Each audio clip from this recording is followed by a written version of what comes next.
Hello everyone, welcome to learn English with Hafsa YouTube channel.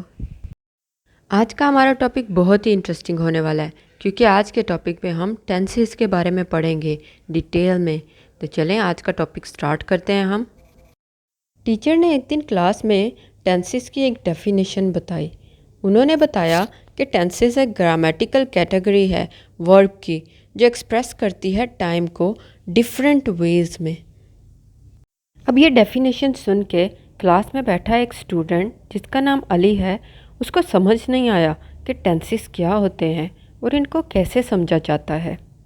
वो अपनी confusion दूर करने के लिए अपने अब्बा के पास जाता है और उनसे पूछता है कि अब्बा, टेंसेस क्या होते हैं और हम इन्हें कैसे समझते हैं। अब्बा अली को बताते हैं कि बेटा, टेंस वो होते हैं जो किसी अमल की या किसी काम के वक्त की निशानदही करते हैं, उसे हम टेंस कहते हैं। ये सुनकर अली परेशान हो जाता है और अब्बा से पूछता है कि वक्त का क्या मतलब है, क्या मतलब वक्त क्या होता है। इस पर अब्बा अली को बताते हैं कि बेटा, वक्त वो दौरानिया होता है जिसमें हम किसी काम को सरंजाम देते हैं। और वक्त तीन तरह का हो सकता है। मौजूदा वक्त, जिसको हम प्रेजेंट कहते हैं, और इस वक्त के बारे में बात करते हुए हम जुमले के आखिर में है, हैं या हु इस्तेमाल करते हैं। या वक्त माजी हो सकता है जिसे पास्ट कहते हैं हम, और इसके लिए हम जुमले के आखिर में था, थी, थे, अलिफ या छोटी ए इनमें से कुछ भी इस्तेमाल करते हैं तो हमें पता चलता है हम माजी के बारे में बात कर रहे हैं। या फिर मुस्तकबिल यानी कि फ्यूचर, और जिसके लिए हम जुमले के आखिर में गा, गी या गे इस्तेमाल करते हैं। तो अली को बताते हैं अब्बा कि अगर इन तीनों में से जुमले के आखिर में कुछ भी इस्तेमाल हो रहा हो तो हमें पता चलता है कि ये जुमला मौजूदा हालत का है, गुजरी हुई हालत यानी माजी का है, या फिर आने वाले वक्त यानी मुस्तकबिल का है।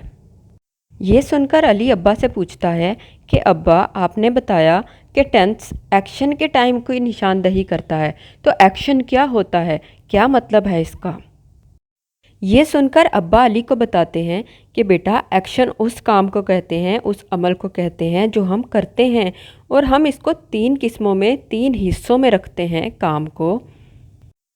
और वो तीन किस्में होती हैं।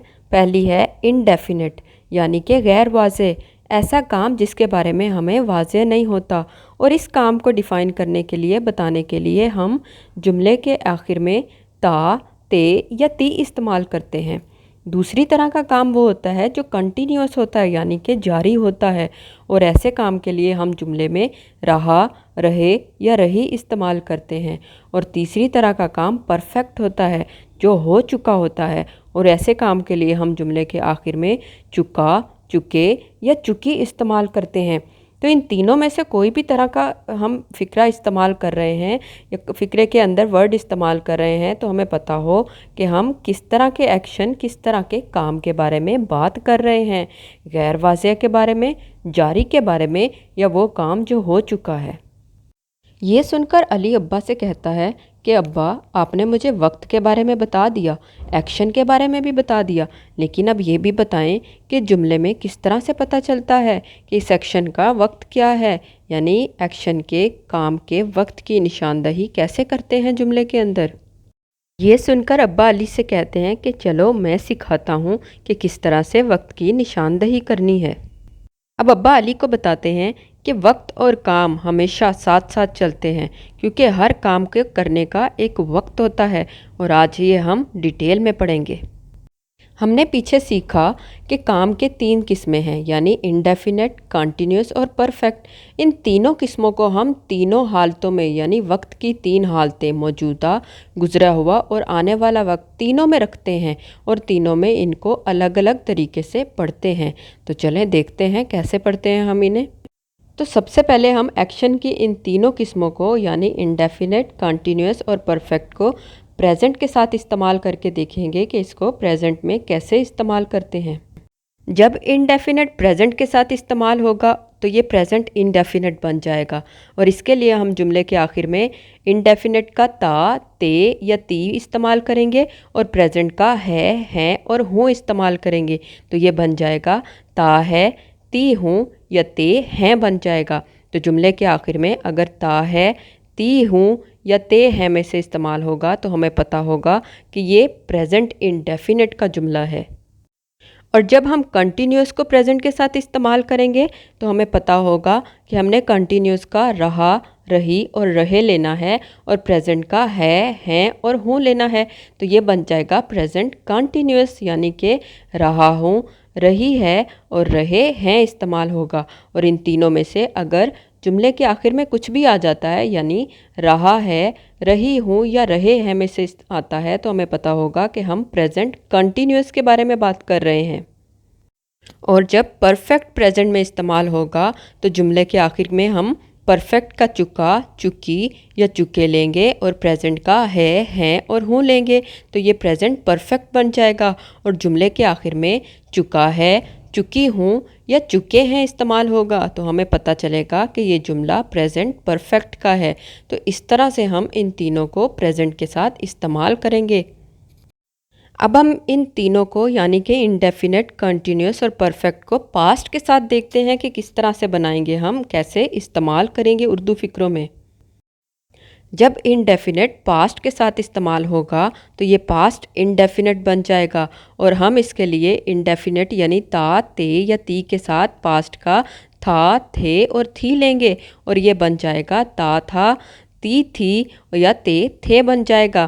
तो जब जुमले के आखिर में ये आएगा तो हमें पता चलेगा कि ये जुमला पास्ट इंडेफिनिट का है। कई दफ़ा पास्ट इंडेफिनिट में जुमलों के आखिर में अलीफ या छोटी ये भी इस्तेमाल होता है। तो जब जुमलों के आखिर में यानी जुमला एंड अलीफ या छोटी ये पे हो रहा होगा तो हमें अंदाज़ा होगा कि ये जुमला पास्ट इंडेफिनिट का है। और अगर हम कंटिन्यूस को पास्ट के साथ इस्तेमाल करेंगे तो पास्ट का था, थे और थी को कंटिन्यूस के रहा, रही और रहे के साथ इस्तेमाल कर लेंगे, यानी कि रहा था, रही थी और रहे थे। तो जब जुमले के आखिर में ये आएगा तो हमें अंदाज़ा हो जाएगा कि ये पास्ट कंटिन्यूस का जुमला है।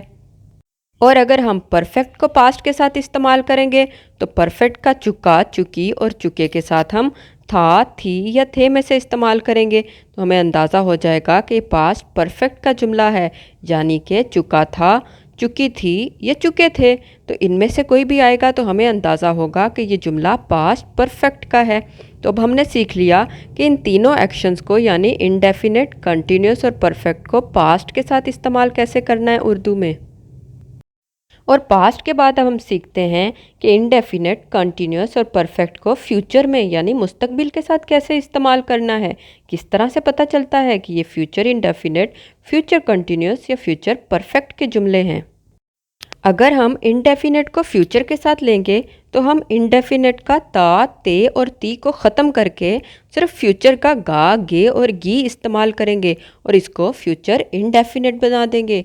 यानी जुमलों के आखिर में अगर सिर्फ गा, गे और गी आएगा तो हमें पता चल जाएगा कि ये जुमला फ्यूचर इंडेफिनिट का है। और अगर हम कंटिन्यूस को फ्यूचर के साथ इस्तेमाल करेंगे तो कंटिन्यूस का रहा, रही और रहे लेंगे और फ्यूचर का गा, गे और गी लेंगे, लेकिन इन दोनों के दरमियान हो यानी हे वाव का इस्तेमाल करेंगे। तो ये बन जाएगा रहा होगा, रही होगी या रहे होंगे। तो इन तीनों को, तीन वर्ड्स को मिलाकर हम फ्यूचर कंटिन्यूस बनाएंगे और जुमले के आखिर में अगर रहा होगा, रही होगी या रहे होंगे आएगा तो आपको पता चल जाएगा कि ये जुमला फ्यूचर कंटिन्यूस का है। अब हमने एक्शन की तीनों किस्मों को यानी इंडेफिनिट, कंटिन्यूस और परफेक्ट को तीनों वक्तों के साथ यानी प्रेजेंट, पास्ट और फ्यूचर के साथ ये तो देख लिया कि उर्दू में इनका इस्तेमाल कैसे होता है जुमलों के आखिर में। अब हम इंग्लिश में भी देखते हैं ताकि अगर इंग्लिश के जुमले हमारे सामने आएँ तो हमें पता हो कि ये कौन से ज़माने का और इसमें कौन सा एक्शन है। तो चलें इंग्लिश में सीखते हैं। अब हम इंडेफिनिट को अगर प्रेजेंट के साथ इंग्लिश में इस्तेमाल करेंगे तो इंग्लिश में इसके अंदर वर्ब की फर्स्ट फॉर्म यानी पहली फॉर्म इस्तेमाल होगी और पहली फॉर्म अगर सिंगुलर होगी यानी कि एक होगा वो चीज़ तो उसके साथ हम एस, ई एस या आई ई एस का इस्तेमाल करेंगे और अगर प्लूरल होगी यानी एक से ज़्यादा होगी तो हम इस्तेमाल नहीं करेंगे। और दूसरी बात, अगर जुमला नेगेटिव है यानी नो या नॉट का इस्तेमाल हुआ है या फिर क्वेश्चन मार्क का इस्तेमाल हुआ है तो हमें अंदाज़ा होगा कि हमने इसके अंदर डू या डज़ इस्तेमाल करना है। अब आपके माइंड में आ रहा होगा कि क्या मतलब किस तरह से डू डज या एस या एस का इस्तेमाल करना है जुमले में, तो यहाँ पर मैंने एग्जांपल्स भी दी हैं। जैसा कि लास्ट में आपको नज़र आ रहा होगा, they do not come late. अब दे एक से ज़्यादा हैं, मतलब ज़्यादा लोगों के बारे में बात है, तो और जुमला है भी नेगेटिव, नॉट का इस्तेमाल है, तो हमने इसके अंदर डू लगा दिया। और अगर ही डज़ नॉट है, मतलब ही है ना, एक पर्सन है, तो डू के साथ हमने ईएस का इस्तेमाल कर लिया क्योंकि पर्सन सिंगुलर था। तो अब आपको समझ आ गई होगी कि अगर एक चीज़ है तो एस या ईएस का इस्तेमाल करेंगे, और अगर नहीं है तो नहीं करेंगे। अगर हम कंटिन्यूअस को प्रेजेंट के अंदर इस्तेमाल करेंगे तो हम उसमें सब्जेक्ट के साथ इज एम आर में से कुछ भी इस्तेमाल करेंगे और आईएनजी फॉर्म ऑफ वर्ब इस्तेमाल करेंगे, यानी इज एम आर और आईएनजी फॉर्म ऑफ वर्ब इस्तेमाल करेंगे। और इज़ यूज़ करेंगे हम सिंगुलर के साथ, यानी जो चीज़ एक होगी, और आर इस्तेमाल करेंगे हम यू के साथ, या वो चीज़ें जो एक से ज़्यादा होंगी, और एम इस्तेमाल करेंगे हम आई के साथ। तो ये समझ आ गई होगी आपको। तो अब हम एग्जांपल्स देख लेते हैं इनकी। जैसा कि she is drinking coffee. She एक है ना, एक लड़की के बारे में बात है, तो हमने इज़ इस्तेमाल कर लिया। You are shopping, I am helping. तो इस तरह से हम इस्तेमाल करेंगे जुमले के अंदर इज़ एम आर को। और अगर जुमले में इज़ एम आर इस्तेमाल है और उसके साथ आईएनजी फॉर्म भी है, तो हमें पता होगा कि ये जुमला प्रेजेंट कंटिन्यूअस का है। और अगर हम परफेक्ट को प्रेजेंट के साथ इस्तेमाल करेंगे तो उसके लिए जुमले में हम सब्जेक्ट के साथ हैज़ या हैव में से इस्तेमाल करेंगे और वर्ब की थर्ड फॉर्म इस्तेमाल करेंगे, यानी कि हैज़ हैव और वर्ब की थर्ड फॉर्म। और हैज़ को हम अगेन सिंगल चीज़ के साथ इस्तेमाल करेंगे और हैव को हम आई के साथ और एक से ज़्यादा चीज़ों के साथ इस्तेमाल करेंगे। जैसा कि जुमले में देख रहे हैं आप, आई हैव टेकन, मतलब आई है ना, तो उसके साथ हम हैव इस्तेमाल करेंगे। शी हैज़ पेंटेड, शी एक है, सिंगल है, तो इसके साथ हम हैज़ इस्तेमाल करेंगे। तो जुमले में अगर हैज़ हैव और वर्ब की थर्ड फॉर्म इस्तेमाल होगी तो आपको पता होगा कि ये प्रेजेंट परफेक्ट का जुमला है। अब प्रेजेंट के बाद हम इन तीनों को पास्ट फॉर्म में भी देखते हैं कि इन तीनों को इंडेफिनिट, कंटिन्यूअस और परफेक्ट को पास्ट में कैसे इस्तेमाल करते हैं। जब हम इंडेफिनिट को पास्ट के साथ इस्तेमाल करेंगे तो जुमले के अंदर हम सेकंड फॉर्म ऑफ वर्ब इस्तेमाल करेंगे। और अगर नेगेटिव जुमले होंगे यानी नहीं वाले, या इंटेरोगेटिव यानी सवालिया जुमले होंगे, तो हम उसके साथ डिड इस्तेमाल करेंगे।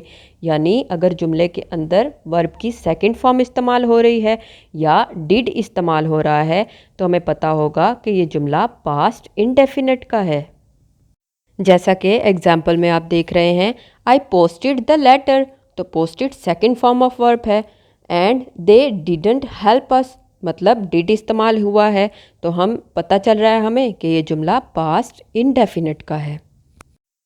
और अगर हम कंटिन्यूअस को पास्ट के अंदर इस्तेमाल करेंगे तो हम सब्जेक्ट के साथ वाज वर इस्तेमाल करेंगे और आईएनजी फॉर्म ऑफ वर्ब इस्तेमाल करेंगे, यानी वाज वर और आईएनजी फॉर्म ऑफ वर्ब। तो वाज इस्तेमाल करेंगे हम सिंगल चीज़ के साथ और वर इस्तेमाल करेंगे हम यू और प्लूरल चीज़ के साथ।